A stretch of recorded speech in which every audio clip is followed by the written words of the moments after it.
जब से पीएम मोदी ने देश की कमान संभाली है, तब से वो लगातार विपक्ष की दुनिया हिला रहे हैं। लेकिन राहुल गांधी सिर्फ राजनीतिक रोटियां सेकने में लगे हुए हैं।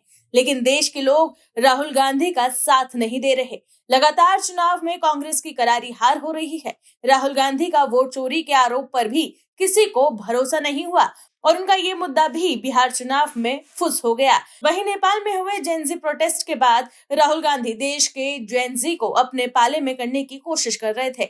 वहीं संविधान को लेकर भी राहुल गांधी सवाल उठाते रहे हैं। इसके अलावा राहुल गांधी भारत की इकोनॉमी को डेड बताकर मोदी सरकार पर निशाना साध रहे थे। लेकिन अब हर तरफ से उन्हें झटका ही लग रहा है। क्या है पूरी खबर, चलिए आपको बताते हैं इस रिपोर्ट में। दर्शकों, पीएम मोदी ने दिखा दिया कि ईमानदारी से देश हित में काम करने की इच्छा शक्ति हो तो कुछ भी संभव हो सकता है। अब पीएम मोदी ने भी तगड़ा पलटवार किया है। पीएम नरेंद्र मोदी ने रविवार को अपने मासिक रेडियो कार्यक्रम मन की बात के 198वें एपिसोड में देश को संबोधित किया। उन्होंने कहा कि नवंबर का महीना बहुत सी प्रेरणा लेकर आया। उन्होंने कहा कि कुछ दिन पहले 26 नवंबर को संविधान दिवस पर केंद्रीय कक्ष में एक कार्यक्रम आयोजित किया गया। पीएम मोदी ने कहा कि इस महीने वंदे मातरम के 150 वर्ष पूरे होने पर देश भर में भव्य कार्यक्रमों की शुरुआत हुई। इसके साथ ही पीएम मोदी ने अयोध्या में राम मंदिर परिसर में धर्म ध्वजा का आरोहण और कुरुक्षेत्र के ज्योतिसर में पंचजन्य स्मारक का लोकार्पण जैसी ऐतिहासिक घटनाओं का भी उन्होंने उल्लेख किया। वहीं पीएम मोदी ने कहा कि कुछ दिन पहले सोशल मीडिया पर एक वीडियो ने मेरा ध्यान खींचा। ये वीडियो इसरो की एक अनोखी ड्रोन प्रतियोगिता का था। इस वीडियो में हमारे देश के युवा और खासकर हमारे जेनजी मंगल ग्रह जैसी परिस्थितियों में ड्रोन उड़ाने की कोशिश कर रहे थे। इस प्रतियोगिता में पुणे के युवाओं की एक टीम ने कुछ हद तक सफलता पाई। उनका ड्रोन भी कई बार गिरा, क्रैश हुआ, पर उन्होंने हार नहीं मानी। कई बार के प्रयास के बाद इस टीम का ड्रोन मंगल ग्रह की परिस्थिति में कुछ देर उड़ने में कामयाब रहा।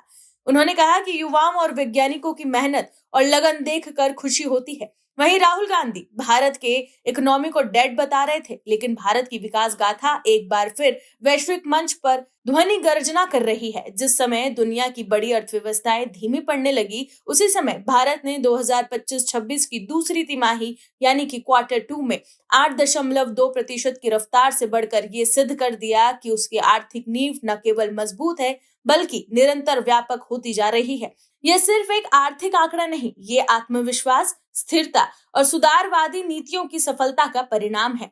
एनएसओ की नवनीतम आंकड़े विशेषज्ञों की सभी भविष्यवाणियों से ऊपर निकले हैं। 7 से 7.5% की उपेक्षाओं के बीच 8.2% की ये छलांग बताती है कि भारत की विकास गाथा अब सौभाग्य नहीं बल्कि संगठित रणनीति का परिणाम है। घरेलू खपत, सेवा क्षेत्र की निरंतर मजबूती और मैन्युफैक्चरिंग की नई ऊर्जा ने मिलकर अर्थव्यवस्था को नई ऊंचाइयों पर पहुंचाया है। सबसे उल्लेखनीय बात यह है कि इस ग्रोथ का ईंधन आम भारतीयों का विश्वास है। निजी खपत में 7.9 की वृद्धि दिखाती है कि परिवार, व्यापारी और उपभोक्ता अर्थव्यवस्था के भविष्य को लेकर अधिक आश्वस्त हैं। जबकि जब नागरिक आश्वस्त होते हैं तभी अर्थव्यवस्था गति पकड़ती है। मैन्युफैक्चरिंग और निर्माण क्षेत्र की 9% और 7% की आसपास की ऊंचाई वृद्धि बताती है कि मेक इन इंडिया और उत्पादक क्षमता आधारित नीतियां अब जमीन पर परिणाम दे रही हैं। यह संयोग नहीं हो सकता कि वैश्विक मंदी की आकांक्षाओं के बीच भी भारत का औद्योगिक उत्पाद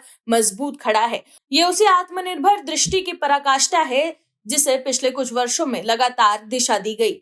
सेवा क्षेत्र, जो पहले से ही भारत की ताकत रहा, इस तिमाही में 10% से अधिक उसकी वृद्धि लेकर आया है। 8.2% का ये आंकड़ा केवल एक तिमाही के उत्सव की वजह नहीं बल्कि उस भारत की झलक है जो आत्मविश्वास से भरा हुआ है, जो दुनिया की उभरती आर्थिक धुरी बनने की तैयारी कर रहा है और जिसकी विकास यात्रा अब ठोस नींव पर आधारित है। कुल मिलाकर देखें तो पीएम मोदी के सही फैसलों की वजह से देश रॉकेट की रफ्तार से आगे बढ़ रहा है। Bureau report, OMH news.